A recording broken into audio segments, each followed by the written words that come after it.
وقال ربكم ادعوني أستجب لكم. Hadis selanjutnya 295. Dan ini hadis terakhir kita dalam bab masalah akhlak yang mulia.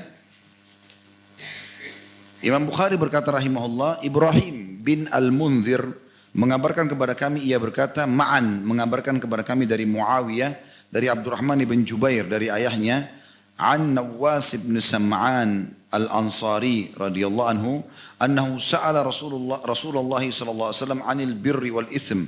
Qala al-birru husnul khuluq wal ithmu ma hakka fi nafsika wa karihta an yattali'a 'alaihi an-nas.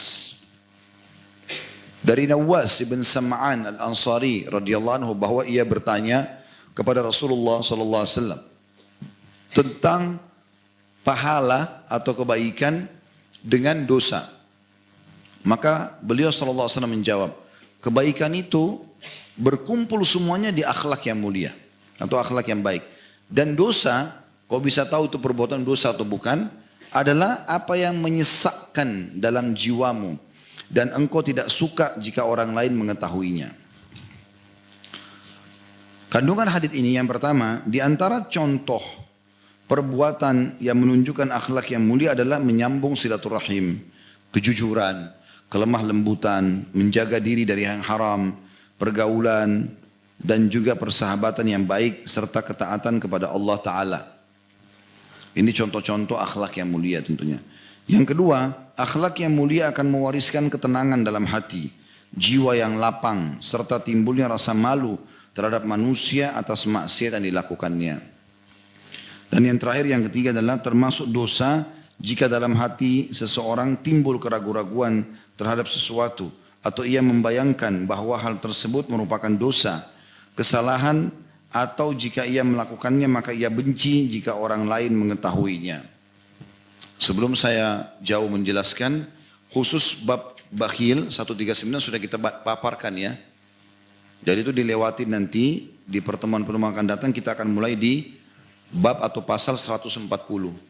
Masih ingat itu hari ya? Kita sudah sempat hubungkan itu dengan yang sebelumnya. Karena ini bakhil sudah kita bahas sebenarnya. Semoga Allah selamatkan kita dari sifat itu. Baik, kita paparkan dan ambil hikmah-hikmah daripada hadis yang mulia ini. Potongan pertama adalah sahabat ini Nawas radhiyallahu anhu adalah orang yang sangat mulia dan dia bertanya pertanyaan yang sangat jeli. Ya Rasulullah, kesimpulan kebaikan itu ada di mana? Yang paling banyak kebaikan ada di mana? Dan dosa itu bagaimana saya memahaminya? Kalau saya perbuatan ini dosa atau tidak? Di saat belum jelas buat saya. Tentu kalau misalnya zina, riba, orang tahu itu dosa. Tapi mungkin ada beberapa hal yang saya tidak tahu kalau itu dosa. Boleh nggak sih gitu loh? Bagaimana saya memahami kalau ini perbuatan salah atau tidak? Tanpa saya mengetahui hukumnya gitu. Maka Nawas ini bertanya pertanyaan yang sangat jeli.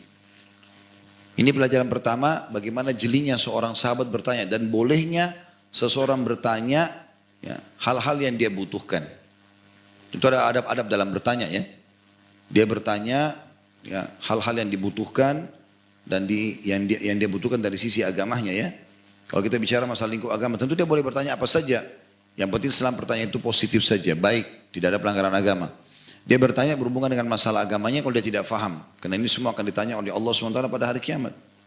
Kemudian dia bertanya dengan tidak sengaja untuk atau bukan sengaja untuk menguji, mengetes ya.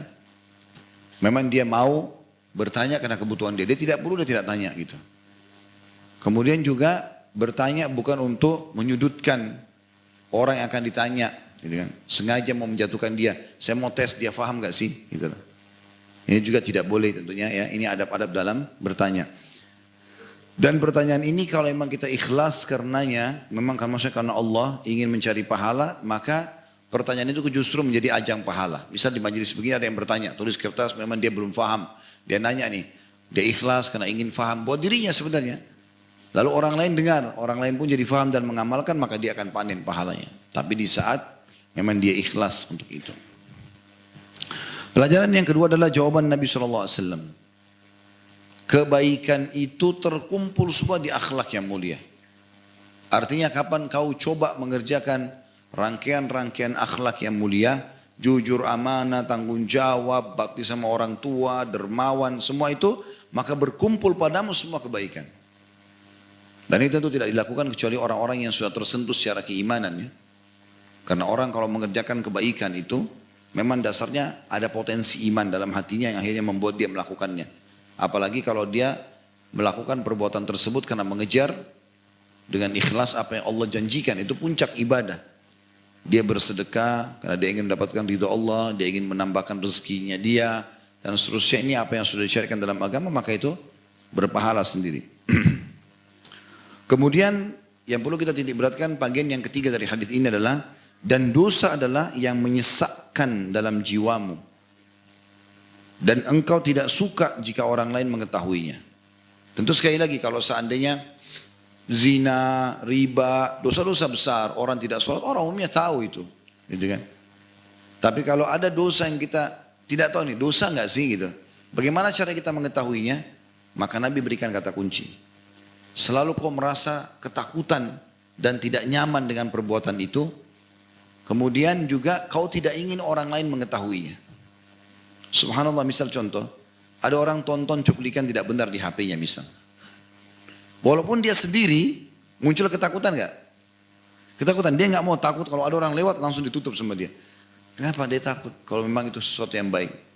Kalau dia nonton ceramah misalnya, biar orang datang tiba-tiba lihat dia gak takut. Tapi kalau dia tonton yang tidak benar, alaminya seperti yang Nabi SAW sampaikan. Sebenarnya dari situ dia sudah tahu kalau apa yang dia kerjakan dosa. Kan gitu. Karena dia tidak ingin orang lain mengetahui apa yang dia kerjakan gitu ya. Bukan di sini kita bicara masalah rahasia dia pribadi, bukan. Tapi kalau dia sedang mau tahu yang saya kerjakan ini berdosa atau bukan. Sementara belum ada kejelasan hukum bagi dia. Maka Nabi SAW jelaskan yang menyesakkan jiwamu dan juga yang kau tidak ingin orang lain mengetahuinya. Kita bicara sedikit masalah dosa teman-teman sekalian. Dosa ini efeknya banyak sekali. Efek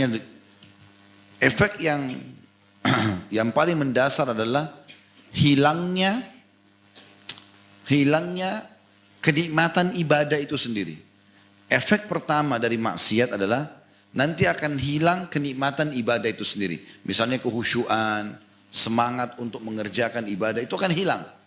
Itu efek pertama. Jadi tadinya Bapak Ibu rutin subuh langsung sholat, sekarang malah kebablasan lewat.